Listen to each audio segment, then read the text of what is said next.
ओम शांति। 27/5/2021 बाबा के महावाक्य हैं। मीठे बच्चे, अभी विनाश का समय बहुत समीप है, इसलिए एक बाप से सच्ची प्रीत रखो, किसी देहधारी से नहीं। प्रश्न: जिन बच्चों की सच्ची प्रीत एक बाप से होगी, उनकी निशानियां क्या होंगी? उत्तर: उनका बुद्धियोग किसी भी देहधारी की तरफ जा नहीं सकता। वो आपस में एक दो के आशिक माशूक नहीं बनेंगे। जिनकी सच्ची प्रीत है, वो सदा विजयी बनते हैं। विजयी बनना अर्थात सतयुग का महाराजा महारानी बनना। प्रीत बुद्धि सदा बाप के साथ सच्चे रहते हैं, कुछ भी छिपा नहीं सकते। रोज अमृत वेले उठ प्यार से बाप को याद करेंगे। दधीची ऋषि की तरह सर्विस में हड्डियां देंगे। उनकी बुद्धि दुनियावी बातों में भटक नहीं सकती। गीत: न वो हमसे जुदा होंगे। ओम शांति। ये ब्रह्मा मुख वंशावली ब्राह्मण कुलभूषण प्रतिज्ञा करते हैं, क्योंकि उनकी प्रीत एक बाप से जुटी हुई है। तुम जानते हो, ये विनाश का समय है। बाप बच्चों को समझाते हैं कि विनाश तो होना ही है। विनाश काले जिनकी प्रीत बाप के साथ होगी, वही विजय पाएंगे, अर्थात सतयुग के मालिक बनेंगे। शिव बाबा ने समझाया है, विश्व का मालिक तो राजा भी बनते हैं तो प्रजा भी बनती है, परंतु पोजीशन में बहुत फर्क है। जितना बाप से प्रीत रखेंगे, याद में रहेंगे, उतना ऊंचा पद पाएंगे। बाबा ने समझाया है, बाप की याद से ही तुम्हारे विकर्मों का बोझा भस्म होगा। तुम लिख सकते हो कि विनाशकाले विपरीत बुद्धि। ये लिखने में कोई डर की बात ही नहीं है। बाप कहते हैं, मैं खुद कहता हूं कि उनका विनाश होगा और प्रीत बुद्धि वालों की विजय होगी। बाबा बिल्कुल क्लियर कह देते हैं, इस दुनिया में प्रीत तो कोई की है नहीं, तुम्हारी ही प्रीत है। बाबा कहते, बच्चे परमात्मा और श्री कृष्ण की महिमा अलग अलग लिखो तो सिद्ध हो जाए कि गीता का भगवान कौन।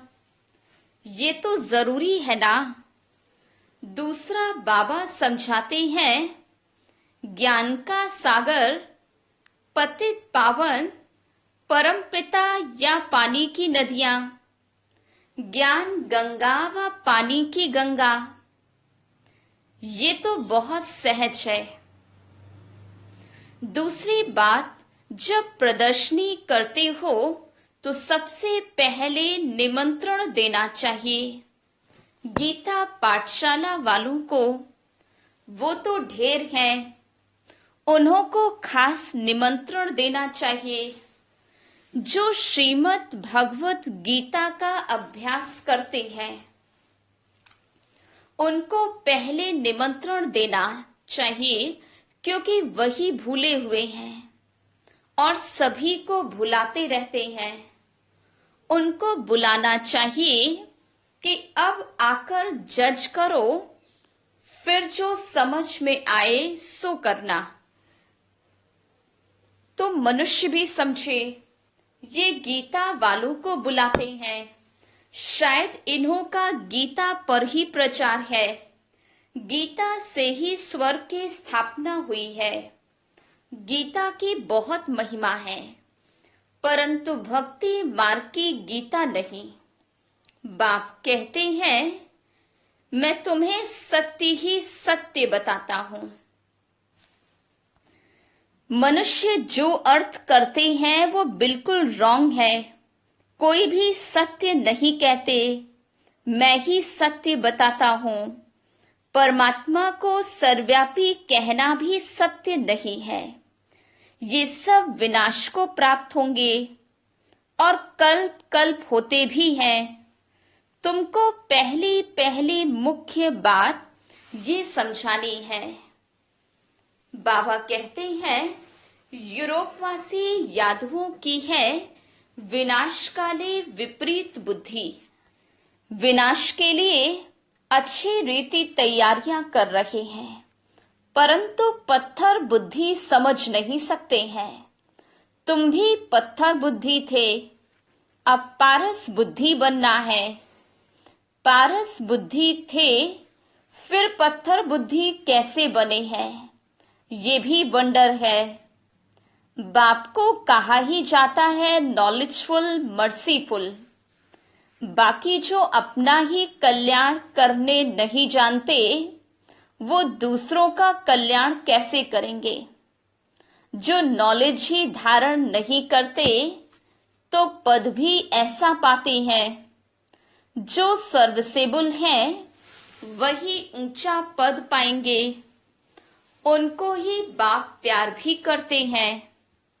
नंबर वार पुरुषार्थ अनुसार होते ही हैं। कई तो ये भी समझते नहीं कि हमारी बाप से प्रीत नहीं है, तो पद भी नहीं मिलेगा। चाहे सगे बने व सौतेले बने, विनाशकाले प्रीत बुद्धि नहीं होगी। बाप को फॉलो नहीं करेंगे तो जाकर कम पद पाएंगे। दैवी गुण भी चाहिए, कभी झूठ नहीं बोलना चाहिए। बाबा कहते हैं, मैं सत्य कहता हूं। जो मेरे से प्रीत नहीं करते, तो पद भी नहीं मिलेगा। कोशिश कर 21 जन्म का पूरा वर्षा लेना है, तो प्रदर्शनी मेले पर पहले पहले गीता पाठशाला वालों को निमंत्रण देना है, क्योंकि वो भक्त ठहरे ना। गीता पाठी जरूर कृष्ण को याद करते होंगे, परंतु समझते कुछ भी नहीं। कृष्ण ने मुरली बजाई, राधे फिर कहाँ गई। सरस्वती को बैंजो दे दिया है, मुरली फिर कृष्ण को दे दी है। मनुष्य कहते हैं, हमको अल्लाह ने पैदा किया, परंतु अल्लाह को जानते ही नहीं। भारत की ही बात है। भारत में ही देवी देवताओं का राज्य था। उन्हों के चित्र मंदिरों में पूजे जाते हैं। बाकी किंग्स आदि के स्टैचू तो बाहर लगा देते हैं, जिस पर पंछी आदि किचड़ा डालते हैं। लक्ष्मी नारायण, राधे कृष्ण आदि को कितना फर्स्ट क्लास जगह पर बिठाते हैं। उन्हों को महाराजा महारानी कहते हैं। किंग अंग्रेजी अक्षर है। कितना लाखों रुपए खर्च कर मंदिर बनाते हैं, क्योंकि वो महाराजा पवित्र थे। यथा राजा रानी तथा प्रजा सब पूज्य हैं। तुम ही पूज्य फिर पुजारी बनते हो। तो पहली बात है, बाप को याद करो। बाप को याद करने का अभ्यास करने से धारणा होती। एक के साथ प्रीत नहीं है तो फिर और के साथ लग जाती है। ऐसी ऐसी बच्चियां हैं जो एक दो को इतना प्यार करती जो शिव बाबा को भी इतना नहीं करती। शिव बाबा कहते हैं तुमको बुद्धि योग मेरे साथ लगाना है या एक दो में आशिक माशूक बन जाना है, फिर मेरे को बिल्कुल ही भूल जाते हैं। तुमको तो बुद्धि योग मेरे साथ जोड़ना है, इसमें मेहनत लगती है, बुद्धि टूटती ही नहीं। शिव बाबा के बदले दिन रात एक दो को ही याद करते रहते हैं। बाबा नाम सुनाए तो ट्रेटर बन जाते हैं, फिर गाली देने में देरी नहीं करते। इस बाबा को गाली दी तो शिव बाबा भी झट सुन लेगा। ब्रह्मा से नहीं पढ़े तो शिव बाबा से पढ़ ना सके। ब्रह्मा बिगड़ तो शिव बाबा भी सुन ना सके। इसलिए कहते हैं साकार से जाकर पूछो। कई अच्छे अच्छे बच्चे हैं जो साकार को मानते ही नहीं, समझते हैं ये तो पुरुषार्थी है। पुरुषार्थी तो सब हैं, परंतु तुमको फॉलो तो माँ बाप को ही करना है। कोई तो समझाने से समझ जाते, कोई की तकदीर में नहीं है तो समझते ही नहीं, सर्विसेबल बनते ही नहीं। परंतु बुद्धि एक बाप से रखनी होती है। बहुत आजकल निकले हैं जो कहते हैं मेरे में शिव बाबा आते हैं, इसमें बड़ी संभाल चाहिए। माया की बहुत प्रवेशता होती है, जिसमें आगे श्री नारायण आदि आते थे, वह भी आज नहीं है। सिर्फ प्रवेशता से कुछ होता नहीं है। बाप कहते मामेकम याद करो, बाकी मेरे में ये आता है, वो आता है, ये सब माया है। मेरी याद ही नहीं होगी तो प्राप्ति क्या होगी।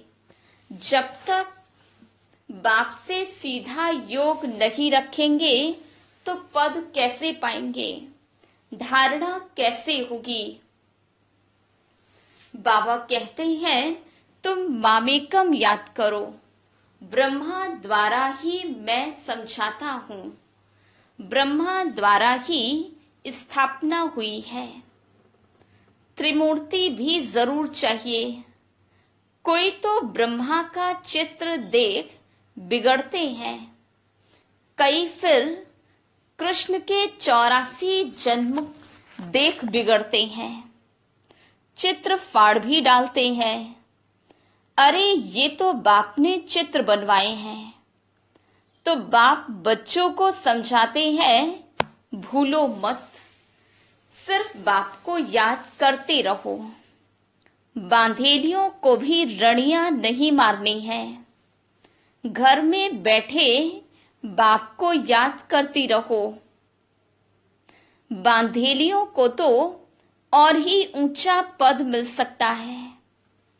तुम बच्चों को ज्ञान देने वाला है ही एक ज्ञान सागर।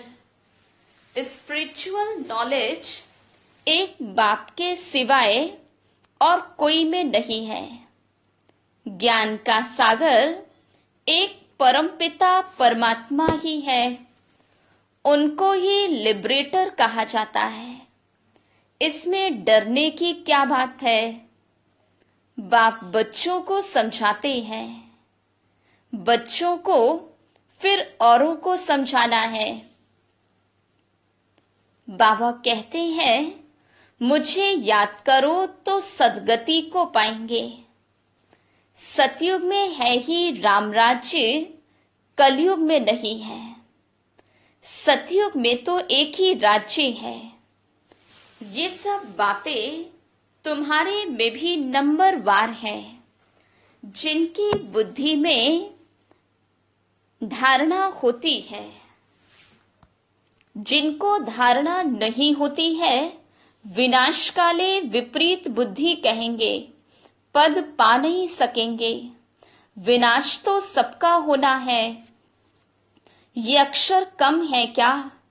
शिव बाबा कहते हैं, विनाश काले प्रीत बुद्धि बनो। ये तुम्हारा अंतिम जन्म है। इसमें अगर तुम प्रीत नहीं रखते हो तो पद भी नहीं मिलेगा। सच्चे दिल पर साहेब राजी होता है। दधीची ऋषि मिसल सेवा में हड्डियां देनी है। कभी कोई पर ग्रहचारी बैठती है तो नशा ही उड़ जाता है। फिर अनेक प्रकार के तूफान आते रहते हैं। मुख से कहते, इससे तो लौकिक के पास चले जाएं, यहां तो कोई मजा नहीं है। वहां तो नाटक, बाइस्कोप आदि खूब हैं। तो इन बातों पर जो हिरे हुए हैं वो यहां ठहर न सके, बड़ा मुश्किल है। हाँ, पुरुषार्थ से ऊंच पद भी पा सकते हैं। खुशी में रहना चाहिए। बाबा खुद कहते हैं, सुबह को उठकर नहीं बैठता हूं तो मजा ही नहीं आता है। लेटे रहने से कभी कभी झुटका आ जाएगा। उठकर बैठने से अच्छी अच्छी पॉइंट्स याद आएंगी, बड़ा मजा आता है। अभी बाकी थोड़े दिन हैं। हम विश्व की बादशाही ले रहे हैं बाप से। ये बैठ याद करें तो भी खुशी का पारा चढ़े। सुबह को चिंतन चलता है तो दिन को भी खुशी रहती है। अगर खुशी नहीं रहती तो जरूर बाप से प्रीत बुद्धि नहीं है। अमृत वेले एकांत अच्छी होती है। जितना बाप को याद करेंगे उतना खुशी का पारा चढ़ेगा। इस पढ़ाई में ग्रहचारी बैठती है क्योंकि बाप को भूलते हैं। बाप से वर्षा लेना है तो मनसा वाचा कर्मणा सर्विस करनी है। इस सर्विस में ही ये अंतिम जन्म व्यतीत करना है। अगर और दुनियावी बातों में लग गए तो फिर ये सर्विस कब करेंगे? कल कल करते मर जाएंगे। बाप आए ही हैं स्वर्ग में ले जाने के लिए। यहाँ तो लड़ाई में कितने मरते हैं, कितनों को दुख होता होगा। वहां तो लड़ाई आदि होगी ही नहीं। ये सब पिछाड़ी के हैं, सब खत्म होने हैं। निधन के ऐसे मरेंगे, धनी के जो होंगे वो राज्य भाग्य पाएंगे। प्रदर्शनी में भी समझाना है कि हम अपनी कमाई से, अपने ही तन मन धन से अपना राज्य स्थापन कर रहे हैं। हम भीख नहीं मांगते हैं, जरूरत ही नहीं है। ढेर भाई बहन इकट्ठे होकर राजधानी स्थापन करते हैं। तुम करोड़ इकट्ठा कर अपना विनाश करते हो। हम पाई पाई इकट्ठा कर विश्व का मालिक बनते हैं। कितनी वंडरफुल बात है ना। अच्छा, मीठे मीठे सिकिलधे बच्चों प्रति माता पिता बाप दादा का याद प्यार और गुड मॉर्निंग। रूहानी बाप की रूहानी बच्चों को नमस्ते। हम रूहानी बच्चों की रूहानी बाप दादा को याद, प्यार, गुड मॉर्निंग और नमस्ते। धारणा के लिए मुख्य सार। पहली पॉइंट, अमृत वेले एकांत में बैठ बाप को प्यार से याद करना है। दुनियावी बातों को छोड़ ईश्वरीय सेवा में लग जाना है। दूसरी पॉइंट, बाप से सच्ची दिल रखनी है। आपस में एक दो के आशिक माशूक नहीं बनना है। प्रीत एक बाप से जोड़नी है, देहधारियों से नहीं। वरदान, स्वार्थ शब्द के अर्थ को जान। सदा एकरस स्थिति में स्थित होने वाले सहज पुरुषार्थी भव। आजकल एक दो में जो लगाव है वो स्नेह से नहीं लेकिन स्वार्थ से है। स्वार्थ के कारण लगाव है और लगाव के कारण न्यारे नहीं बन सकते। इसलिए स्वार्थ शब्द के अर्थ में स्थित हो जाओ, अर्थात पहले स्व के रथ को स्वाहा करो। ये स्वार्थ गया तो न्यारे बन ही जाएंगे। इस एक शब्द के अर्थ को जानने से सदा एक के और एक रस बन जाएंगे। यही सहज पुरुषार्थ है। स्लोगन, फरिश्ता रूप में रहने से कोई भी विघ्न अपना प्रभाव डाल नहीं सकता। ओम शांति।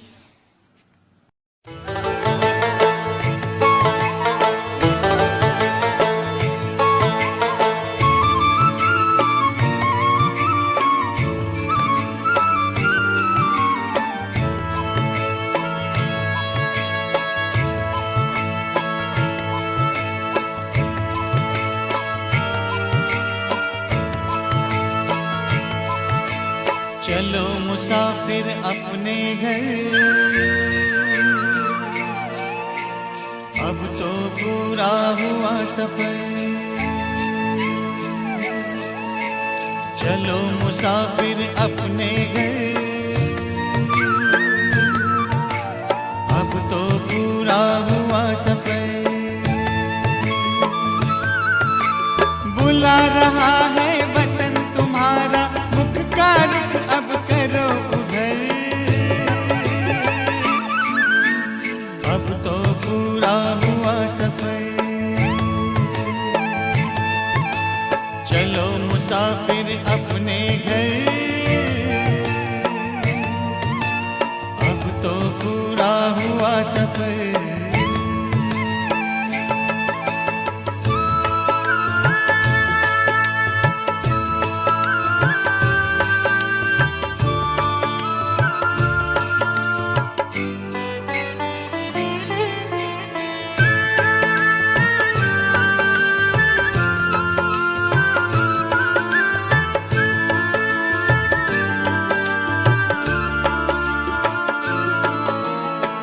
वो कितने प्यारे थे, सुख के भरे नजारे थे। धरती अंबर चांद सितारे सारे हुए हमारे थे। कब आएंगे दिन फिर कर, याद आते हैं रह रह कर। पूरा हुआ सफर। चलो मुसाफिर अपने घर, अब तो पूरा हुआ सफर।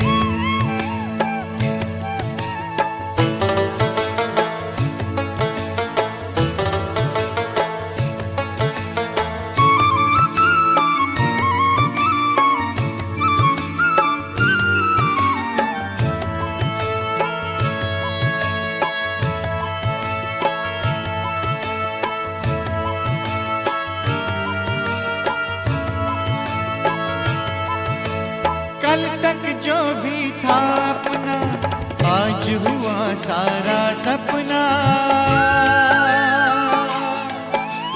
भूल गए निज घर की राह, पाए दुख ना जिसकी था। पग पग पर खाए ठोकर, चूर हो गए हो थक कर।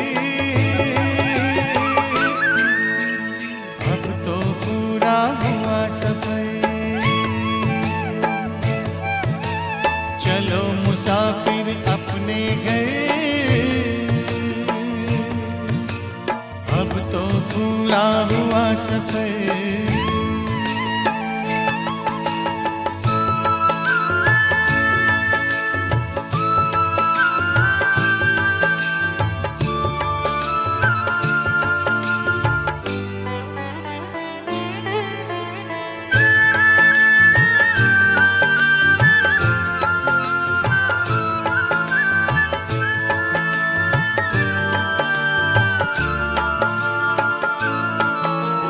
परम पिता की बाहों में आओ प्रभु पनाहों में। राजयोग की राहों में, शीतल शीतल छाओं में। अगर मगर की छोड़ डगर, नजर करो ना और किधर। अब तो पूरा हुआ सफर, चलो मुसाफिर अपने घर। अब तो पूरा हुआ सफर, चलो मुसाफिर अपने घर।